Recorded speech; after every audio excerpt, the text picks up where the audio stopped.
Nous allons voir comment faire le point de ruban. Alors, comme son nom l'indique, on va utiliser donc du ruban. Alors, il vous suffit, on va commencer par le plus fin, je vais vous montrer deux façons différentes. Alors, on prend quand même une grosse aiguille, ça c'est pour pouvoir faire un trou assez gros dans le tissu. Ça évitera de ratatiner le ruban si vous voulez, il faut qu'il se place bien. Alors, ici vous faites un petit nœud, moi je fais en général un double nœud parce que le lacet est fin. Donc vous pouvez voilà, tourner 2 tours de l'aiguille et après vous enfilez comme ça. Voilà, vous laissez coulisser et ça forme votre petit nœud tout seul. Voilà. Ici, comme le ruban va glisser, vous pouvez faire aussi un système d'arrêt pour bloquer le ruban. Alors, une fois que vous l'avez enfilé, vous venez piquer dans le milieu du ruban, à peu près à 1 cm de l'extrémité ici, et il vous suffit juste de tirer après. Voilà, ça bloque le ruban, mais ça ne gênera pas pour passer dans le tissu. Voilà. Alors, pour le repoint de ruban, on va démarrer ici, vers le centre de la fleur. Voilà. On pose le ruban bien à plat sur le tissu. Voilà, vous le posez. Alors celui-ci est un petit peu plus fin. On va faire après avec le ruban plus gros, comme ça vous verrez. Voilà, votre ruban doit être bien tendu et bien contre le tissu. Après, vous piquez ici au milieu du ruban et vous venez tirer.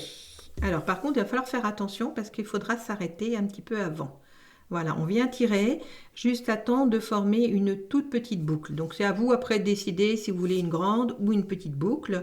Mais bon, en moyenne, on va laisser 2 mm de sortie. Voilà. Si vous tirez en fait complètement, voilà ce que ça fait. Voilà, donc il faut savoir, ça va complètement, voilà.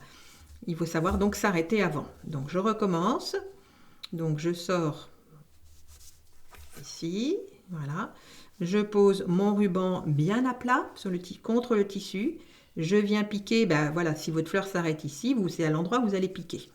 Donc je pose, je viens piquer, voilà. Cette fois-ci, je vais tirer, mais pas jusqu'au bout. Voilà, je m'arrête juste pour avoir une petite boucle. Voilà. Pour continuer, vous risquez effectivement, quand vous allez sortir le ruban, des fois on tire plus qu'on ne voudrait.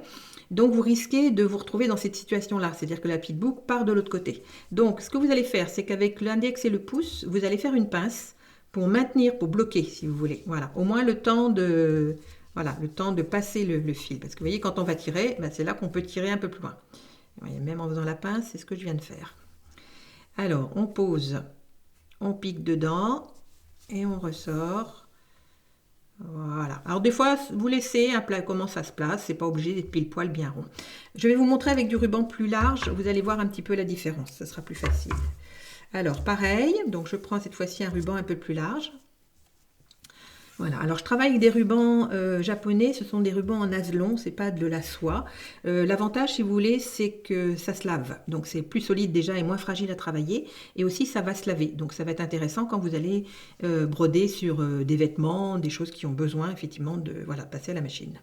Alors pareil, donc vous faites comme vous voulez, hein, voilà, la méthode que vous voulez pour le petit nœud, soit la première, soit la classique. Hop, voilà. Et là, pareil, si vous voulez éviter que ça glisse, on vient, une fois qu'on a enfilé, on vient piquer ici à 1 cm de l'extrémité, au milieu du tissu, et on a du ruban, pardon, et on n'a plus qu'à tirer. Alors, on va faire, vous allez mieux voir cette fois-ci avec du ruban plus large. Donc, je sors au milieu, voilà. Je pose, donc du coup je ferai des pétales un peu plus grandes que le dessin, c'est pas grave. Donc je pose mon ruban à plat, je viens piquer ici, donc dans le milieu du ruban, et là je vais tirer. Voilà, sans tirer jusqu'au bout. Voilà, et là vous voyez, la petite boucle va se former. Je maintiens avec mon pouce et mon index le temps de ressortir mon ruban. Voilà, donc je pose. Voilà, je pose à plat, bien contre le tissu, je pique ici au milieu. Voilà, je tire tout doucement, voilà, et c'est bon. Et je ressors en maintenant toujours mon tissu, mon ruban avec mes 2 doigts. Voilà. Alors, si on peut choisir effectivement de faire un point de ruban qu'on va tirer jusqu'au bout, ça c'est aussi un choix qu'on peut faire, ça permettra, voilà, on va le faire.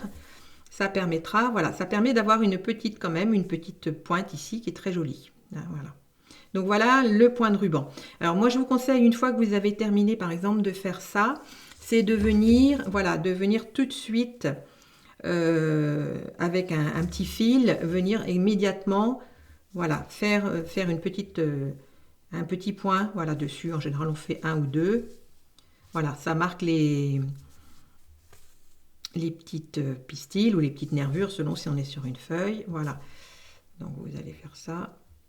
Et l'avantage, donc moi, faites-le dès que vous avez terminé votre point de ruban, ça permettra de coudre et d'éviter, voilà, quand vous allez continuer votre ouvrage, de vous accrocher dedans et de risquer effectivement de le tirer. Et voilà, vous savez faire le point de ruban.